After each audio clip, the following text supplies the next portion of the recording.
Hi అండి. మనము washing machines అయితే ఈ జనరేషన్లో ప్రతి ఒక్కరం యూజ్ చేస్తున్నాము.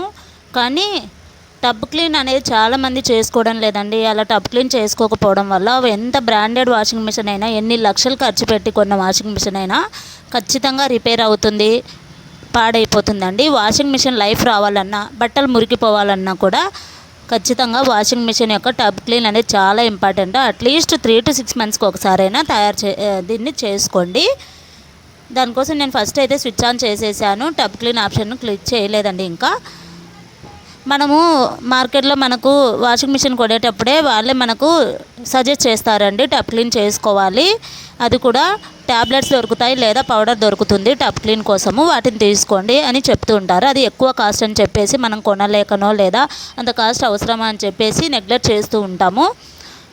ఇంకో సజెషన్ కూడా చెప్తారండి. నేనైతే వాషింగ్ మిషన్ శాంసంగ్ది టాప్ లోడ్ యూజ్ చేస్తున్నాను. 4 years నుంచి ఎలాంటి ప్రాబ్లం రాలేదు. బట్టలు యాజ్ ఇట్ ఈస్గా కొత్తగా ఎప్పుడు ఎలా వచ్చేవో అలాగే వస్తున్నాయి.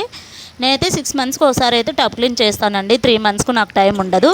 దానికోసం సర్ఫు, నిమ్మరసము లేదా వెనిగర్ అండి, ఏది అవైలబిలిటీ ఉంటే అది తీసేసుకోండి. అలాగే సోలా పొడి ఎక్కువ క్వాంటిటీలో తీసేసుకొని డిస్పెన్సర్ బాక్స్లో వేసేయడమే అండి. తర్వాత వాషింగ్ మిషన్ ఆన్ చేసి ట్యాప్ కనెక్షన్ చేసి వాటర్ మాత్రము ఖచ్చితంగా ట్యాంకులో ఫుల్గా ఉండేలాగా చూసుకోండి. ట్యాప్లో ఫుల్గా వాటర్ వస్తుండాలండి. వాటర్ ఫెసిలిటీ అనేది బాగా ఉండాలి. వాటర్ ఫెసిలిటీ తక్కువగా ఉండకూడదు. ఓకేనా. వాటర్ వచ్చేసి ఈ విధంగా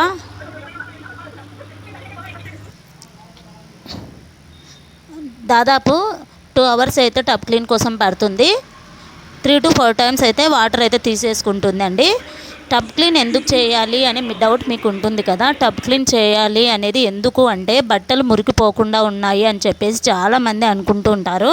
అది మెయిన్ రీజన్ ఏంటంటే ఫిల్టర్లు క్లీన్ చేసుకోకపోవడము, లేదా ఫిల్టర్ యొక్క బాక్స్లో అండ్ అలాగే టబ్బు యొక్క కింద మురికి ఫామ్ అయిపోయి ఉంటుందండి. దానివల్ల మురికిపోతూ ఉండవు బట్టలు.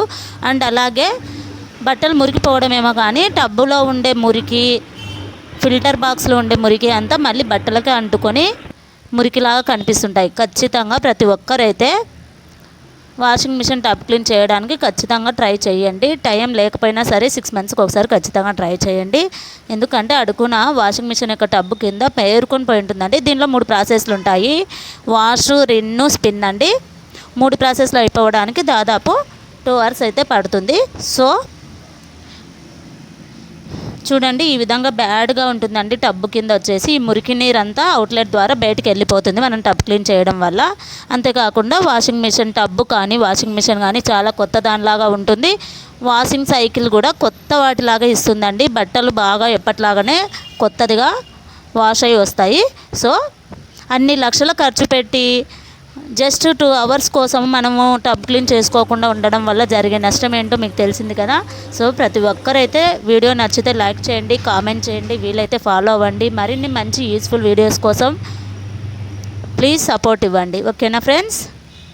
తర్వాత టబ్ క్లీన్ అంతా అయిపోయి 0కి వచ్చిన తర్వాత ఏం చేస్తారంటే స్విచ్ ఆఫ్ చేసేసి మొత్తాన్ని డ్రై క్లాత్తో ఫిల్టర్ బాక్స్ అయినా కూడా అండ్ అలాగే సోప్ డిస్పెన్సర్ బాక్స్ను మొత్తం బయటకు తీసేసి డ్రై క్లాత్తో మొత్తం తుడిచేసేయండి. కొత్త వాటిలాగా మెరిసిపోతుంది. వాషింగ్ మిషన్ యొక్క లైఫ్ కానీ, వాషింగ్ మిషన్ ఎప్పటికీ రిపేర్ రాకుండా ఉంటుంది. అండ్ అలాగే బట్టల యొక్క లైఫ్ కానీ, బట్టలు మెరిసిపోవడము ఉతికినప్పుడు అలాంటివన్నీ మనం అబ్జర్వ్ చేయవచ్చు. కావాలంటే ప్రతి ఒక్కరు ఈ టిప్ ఫాలో అవ్వండి. నేనైతే ఈ సర్ఫు, లెమను ఇవన్నీ నాకైతే కంపెనీ వాళ్ళే సజెస్ట్ చేశారండి. డెమో ఇవ్వడానికి వచ్చినప్పుడు నేను ఫస్ట్ నుంచి ఇదే యూజ్ చేస్తున్నాను. ఎలాంటి పౌడర్స్ కానీ ట్యాబ్లెట్స్ కానీ నేను ఎప్పుడు తెచ్చుకోలేదు. థ్యాంక్స్ ఫర్ వాచింగ్ అండి. వీడియో నచ్చితే ఖచ్చితంగా సపోర్ట్ అయితే ఇవ్వండి. ఇంకొకటి ఎక్కడ స్కిప్ చేయకుండా మ్యాక్సిమం పూర్తిగా చూడడానికి ట్రై చేయండి. మీ యొక్క ఫీడ్బ్యాక్ అనేది నాకు చాలా ఇంపార్టెంట్ అండి.